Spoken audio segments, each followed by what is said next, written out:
కేరళలో గొప్ప సంస్కర్త, కుల మతాలకు అతీతంగా ప్రజలందరూ కూడా గౌరవించేటటువంటి మహానీయుడు నారాయణ గురు. ఈ మధ్య ఆయనకు సంబంధించిన కార్యక్రమంలో పాల్గొంటూ కేరళ ముఖ్యమంత్రి పినరాయి విజయన్, మార్క్సిస్ట్ పార్టీ నాయకుడు కూడా ఆయన ఒక మాట అన్నారు. నారాయణ గురు ఈ కుల మత భేదాలకు అతీతంగా సమాజం అంతటి అభ్యున్నతి కోసం, కింది బలహీన వర్గాల కోసం కృషి చేశారు. మతాతీతమైనటువంటి వ్యక్తి ఆయన.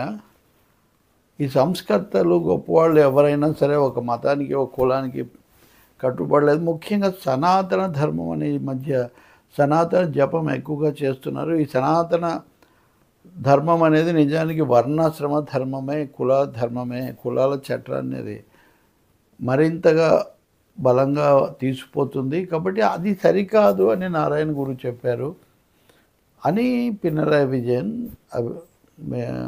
ప్రశంసించారు, కీర్తించారు. ఇది అందరికీ తెలుసు. చాలామంది ఆఖరిగా మాటకొస్తే వివేకానందుడు కూడా ఒక దశలో ఈ సనాతన భావాలకు భిన్నంగా ఆయన మాట్లాడటం మనకు తెలుసు. నారాయణ గురు గురించి ఇలా చెప్తే ఇప్పుడు మనకు తెలుసు కదా, తమిళనాడులో సనాతనం అన్న దాని మీద ఉదయనిధి స్టాలిన్, ఇప్పుడు ఉప ముఖ్యమంత్రి, ఆయన ఏదో మాట్లాడితే దాని మీద చాలా సమస్య వచ్చింది. దాన్ని ఇప్పటికీ వివాదం చేస్తున్నారు. ఆంధ్రప్రదేశ్లో ఉప ముఖ్యమంత్రిగా ఉన్న పవన్ కళ్యాణ్, ఆయన సనాతనవాదమే ఉండాలని పదే పదే చెప్తున్నారు గట్టిగా, బలంగా.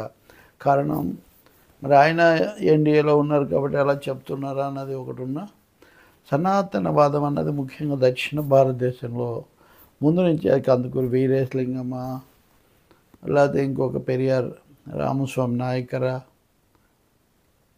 ఇంకో చోట ఇంకొకరా, బసవన్న కూడా మాటకొస్తే వీళ్ళందరూ కూడా కొంచెం కుల మతాలకు అతీతంగా, రామానుజుడు కూడా అందుకనే సమతా క్షేత్రం ఇక్కడ కట్టించింది విగ్రహం. చిన్నజీయర్ స్వామి కూడా దాన్ని చెప్పారు, రామానుజుడు ఇలా చేశారు. ఇలాంటప్పుడు నారాయణ గురు ఆయన 1928లో చనిపోయాడు, 1850 ఆ ప్రాంతాల్లో పుట్టి. ఆయన జీవితం అంతా కూడా విద్య, సేవ, మానవ సేవ, మాధవ సేవ అన్నట్టు దానికోసం కృషి చేశారు. ఆయన ఆలయాలు కట్టిస్తే కూడా ఆలయాల్లో ఎలాంటి ఆచారాలు, ఈ నియమాలు, నిషేధాలు, అస్పృశ్యతలు వీటిని పాటించలేదు. ఇంకా సంచలనం అంటే శివాలయం కట్టించారు, కానీ కొన్ని ఆలయాల్లో అయితే కనుక అసలు విగ్రహమే లేదు, అద్దం పెట్టాడు అక్కడ. ఏమై అర్థం అంటే ప్రతి మనిషిలో కూడా దైవం ఉన్నప్పుడు ఒక విగ్రహమే ఎందుకు, ఎవరైనా అద్దంలో తమను తాము చూసుకోవచ్చు. ఒరు మతం, ఒరు జాతి, ఒరు దైవం, ఒరు మనుష్యత అన్నది ఆయన సిద్ధాంతం. ఒక మనుషులు ఒకటే, ఒకే మతం, ఒకే జాతి, ఒకే దైవం అన్న పద్ధతిని ఆయన ఎక్కువగా కాదు, అదే ఆయన మూల సిద్ధాంతం. అటువంటి మనిషికి సనాతన మతం ఎలా ఆపాదిస్తాం, హిందూ మతం అని ఎలా ముద్ర వేస్తాం? కాబట్టి ఆయన సంస్కర్త, అందులోనూ ఆనాటికి కొన్ని విప్లవాత్మకమైన భావాలు ఆయన సామాజిక విషయాల్లో చెప్పారు. అందుకనే కేరళీయులు ఆయన గౌరవిస్తారు. ముఖ్యమంత్రి విజయన్ కూడా ఆ కోణంలో మాట్లాడారు. ఇంకా ఇది పెద్ద మురళీధరన్ అని ఉన్నాడు అక్కడ, మాజీ కేంద్ర మంత్రి బీజేపీ. వెంటనే ఈయన చాలా అన్యాయం, ఇది హిందూ మతం మీద దాడి, నారాయణ గురు మతం లేదని చెప్పడం ఏంటి అంటే ఆయన హిందూ మతం వాడు అని చెప్పాలన్నది మురళీధర్ తాపత్రయం. సంస్కర్తలను ఒక మతానికి చెందిన వాళ్ళు, కులానికి చెందిన వాళ్ళని మనం చెప్తామా? ఇంకప్పుడు వాళ్ళు సంస్కర్తలు ఎందుకు అవుతారు? కాబట్టి ఒకరనే కాదు, ఎవరైనా సరే. ఇక్కడ దీని మీద ఏదో మురళీధరన్ ఏదో రాజకీయంగా చెప్పాడు అనుకుందామా అంటే, రిపబ్లిక్ టీవీలో ఆర్నబ్ గోస్వామి పెద్ద ఉపన్యాసం, ఎలా చెప్తావు పినరాయి విజయన్ ఏంటి అది ఇది అని ఆయన మీద దాడి, అనేక మందిని కూర్చోబెట్టి.